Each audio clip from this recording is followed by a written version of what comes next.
Chairman साहब, हमें पता चला है कि आज आपकी गाड़ी की चालान कर दी गई है, क्या वजह थी?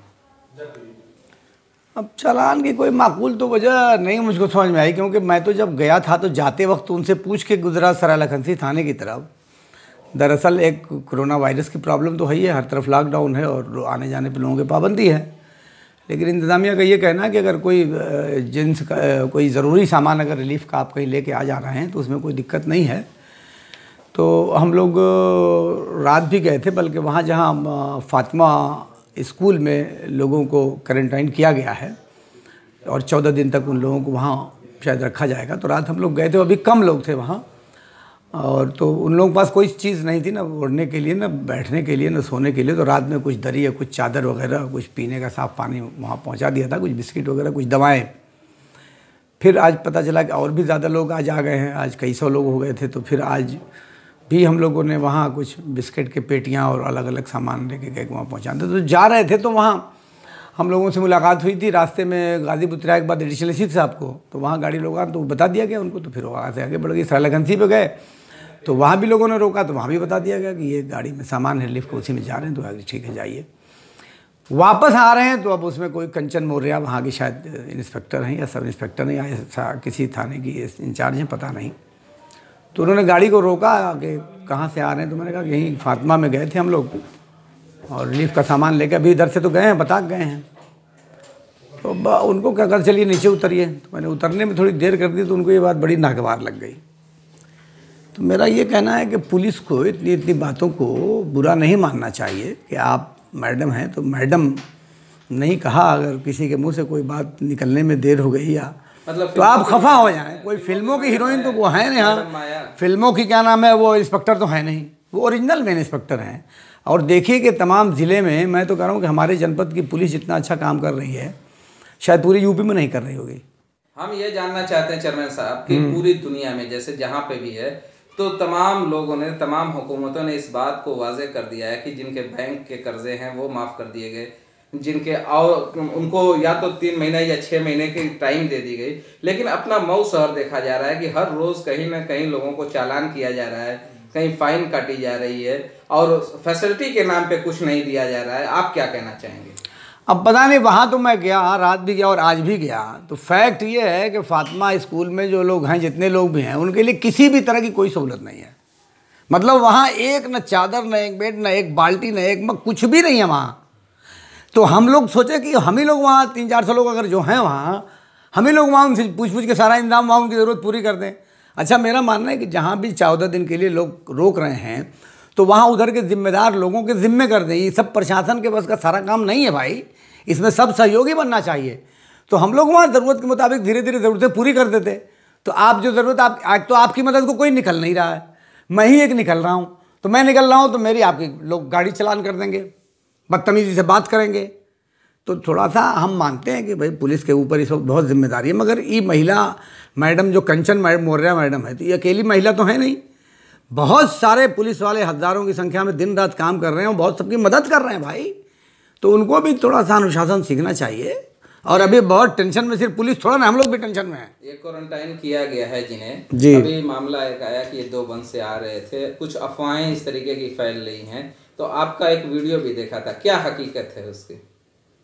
नहीं, जो लोग वहाँ से आए तो उनका भी मामला वही है कि एक बस में 42 लोग जो थे, तो वहाँ से उनकी जांच होकर वो नहीं चले थे। तो वहाँ इनको अभी इस वक्त प्रशासन ने पॉलिसी बना ली है कि जो लोग भी कहीं दूसरे शहर से दूर दराज से आ रहे हैं, ख़ास तरीके से फोकस किया जा रहा है दिल्ली और महाराष्ट्र, इन प्रदेशों में चूँकि ज़्यादा है, तो वहाँ से जो लोग भी आ रहे हैं तो उनको 14 दिन के लिए ये लोग रोक रहे हैं और क्वारंटाइन करना उसको कहते हैं, यानी उनको अलग थलग रखना। चूँकि 14 दिनों के अंदर वो जरासीम जो हैं वो कमज़ोर पड़ जाता है, फिर वो उसके ट्रांसफ़र होने की क्षमता नहीं रहती है दूसरे में। तो इसलिए एहतियातन 14 दिन तक उनको रोका जाना है। और मैं समझता हूँ कि ये प्रशासन का कदम सही है, गलत नहीं है।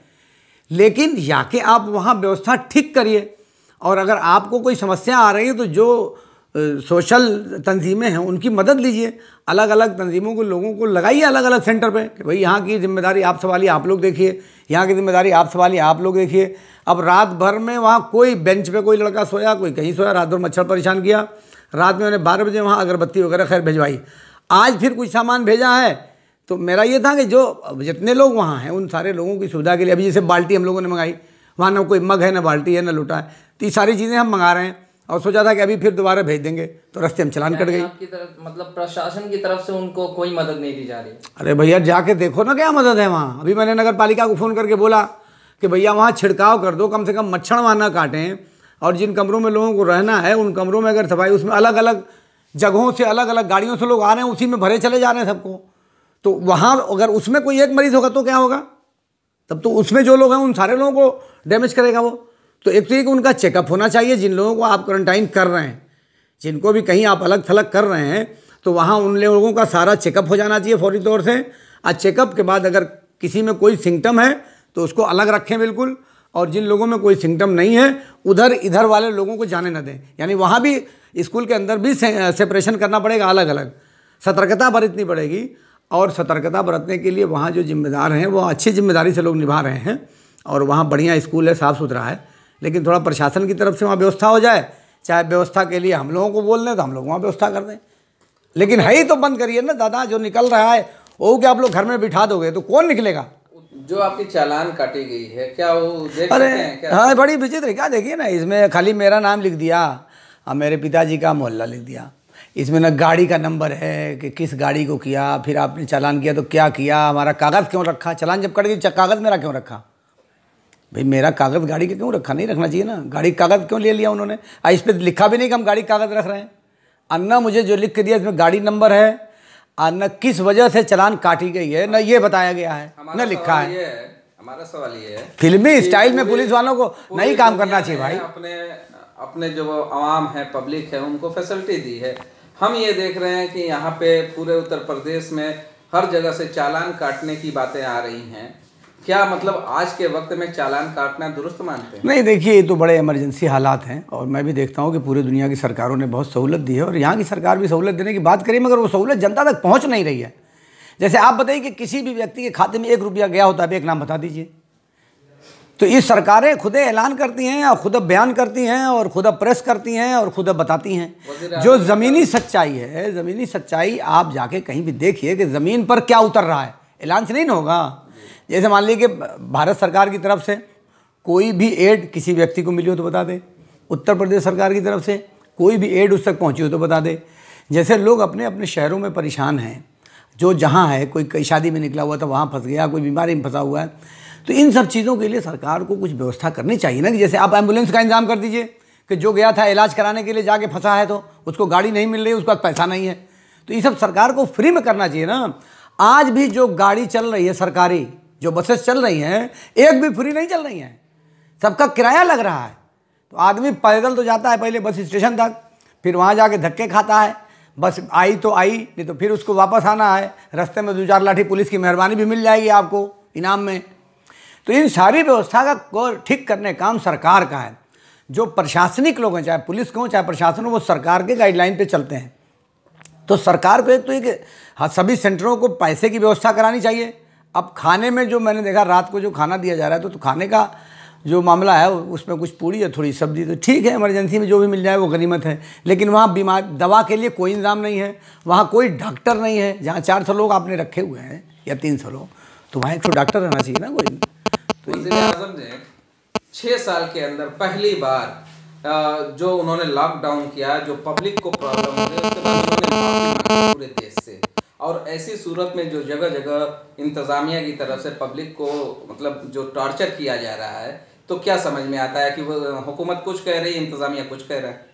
क्या अपनी मनमानी? देखिए, माननीय प्रधानमंत्री जी ने जो माफ़ी मांगी है, तो उसको उन्होंने इसके लिए मांगी है कि जो जनता को दिक्कत है, हम मदद नहीं कर पा रहे हैं। जाहिर सी बात है कि वैसे आपातकाल में जब पूरे देश की समस्या हो तो क्या कोई कर पाएगा, तो वो कोई ख़ास बात नहीं। चलिए, माफ़ी मांगी तो अच्छा ही है, इसमें क्या बुराई क्या लगती है आपको? बुराई नहीं, अच्छी बात है। लेकिन हमको ये है कि जो उनके जो मातहत है, जो इंतजामिया के लोग हैं, वो जगह जगह या तो किसी को पीटा जा रहा है या कहीं पर उनके साथ बदतमीजी की जा रही है, किसी की चालान काटी जा रही है। तो ऐसे हालात में चालान तो नहीं इस वक्त कटना चाहिए भाई। अगर कहीं चालान, जैसे मेरी भी कट गई तो वो मुझे पता चला, तो इसका मतलब और लोगों की भी कट रही होगी, तो चालान नहीं काटना चाहिए। जैसे मान लीजिए कि अगर आपको नहीं जाने देना है किसी को तो मत जाने दीजिए, वापस कर दीजिए उसको। लेकिन अभी ये टाइम चालान काटने का नहीं है कि कोई अगर 2 सवारी जा रहा है उसकी चालान काट दें, कोई हेलमेट नहीं लगाया उसके चालान काट दें।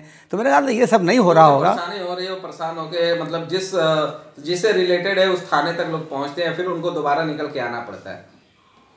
नहीं देखिए, एक तो ये कि ये कहीं भी इकट्ठा करने वाला काम से सरकार को बचना चाहिए, इंतजामिया को भी बचना चाहिए। कहीं भी इकट्ठा मत करिए, चाहे वो आप बाहर से आने वाले लोगों को भी अगर इकट्ठा करें, फिर आप भीड़ इकट्ठा कर रहे हैं, वो भीड़ से ही तो बचना है। तो या के पुलिस अपना बहुत कम लोगों को अलग अलग जगह रखे, लेकिन जिस चीज़ से बचना है आप कहीं 400 लोगों को इकट्ठा रख देंगे, उनको कोई इंतजाम अलग सेपरेट करने का इंतजाम नहीं करेंगे तो वो तो खुदा वहीं से बीमारी पैदा हो जाएगी, अलग से इंतजाम करने की जरूरत नहीं पड़ेगी। पैगाम हम यही देना चाहते हैं कि देखिए, एक तो ये कि जो लोग भी इन 2 प्रदेशों से आ रहे हैं यानी दिल्ली और महाराष्ट्र, अभी मेरी थोड़ी देर पहले हम लोग डीएम साहब को थे, वहाँ मीटिंग हुई है, उन लोगों से बात किया है, तो उनको 14 दिनों के लिए रोका जा रहा है। तो जिन लोगों को भी रोका जा रहा है उनके परिवार वालों को मैं ये कहना चाहता हूँ कि इसमें कोई घबराने की बात नहीं है। वहाँ जो भी व्यवस्था नहीं है वो सारी व्यवस्था आज रात से लेके कल तक वहाँ हो जाएगी। डीएम साहब को मैंने कहा तो डीएम साहब ने फ़ौरन टेंट वालों को बोला, एक तहसीलदार को मेरे सामने बोला है कि वहाँ फौरी तौर से गद्दा और चादर और सब व्यवस्था कराओ। और जो वहाँ व्यवस्था पड़ेगी, जो वहाँ लोग हैं वो हम लोग फ़ोन करेंगे, हम लोग पहुँचाएंगे। हम लोग खाली इतनी मदद चाहते हैं कि आके गाड़ी का पास बना दीजिए। तो गाड़ी का पास वो आप नहीं बना रहे हैं, 2 बार पूछा गया है गाड़ी का पास तो करें, नहीं वो गाड़ी का पास नहीं बन रहा है। तो ना गाड़ी का पास बना रहे हैं ना हमारा आप पास बनाएंगे, तो जो नहीं निकल रहा है उसको आप गाड़ी का पास बना के दे रहे हैं। सामान ढोने के लिए कर रहे हैं, गाड़ी का पास है। तो कुछ बना है, मैंने देखा है कि 1-2 पास अभी जारी हुआ है। अब पता नहीं किसका पास बना है, मुझे नहीं पता है। मैं इतना जानता हूँ कि मैंने पास के लिए सीआरओ साहब को भी 2 बार फ़ोन किया और अभी डीएम साहब से भी कहा, तो उन्होंने कहा कि देखिए पास तो गाड़ियाँ, जिन गाड़ियों में रसद खाने पीने का सामान है वो सामान ही पास है, कोई पास की ज़रूरत नहीं है। लेकिन फिर भी गाड़ियों का जो भी पास होना है वो सारा पास, सामान का पास जो है सीआरओ साहब को बन रहा है और उसमें कोई दिक्कत नहीं। जिन लोगों की कंपनियां हैं, जैसे आटा कंपनी हो गई या गल्ला कंपनी हो गई या जो भी है, तो उनका पास जो है वहाँ फूड विभाग में बन रहा है, वो भी बन रहा है, कोई वहाँ दिक्कत नहीं है। तो गाड़ियों का पास इन विभागों में बन रहा है। लेकिन जो गाड़ियों में चलने वाले जो जिम्मेदार लोग हैं शहर के, उनमें कुछ लोगों को पास बना देना चाहिए ताकि कोई दिक्कत न इस तरह की पाए। और पुलिस के लोगों से मेरा अनुरोध है कि मैं आपको शाबाशी देता हूँ, आप बहुत जिम्मेदारी से बहुत शानदार काम कर रहे हैं, लेकिन कुछ इस तरह का बचपने वाला काम ना करें। और ज़्यादा आप, इस टाइम नहीं है कि आपकी शान में अगर किसी ने गुस्ताखी कर दी तो आप उस पर चालान काट दें, ये ठीक बात नहीं है, क्योंकि शान तो किसी की भी चढ़ सकती है।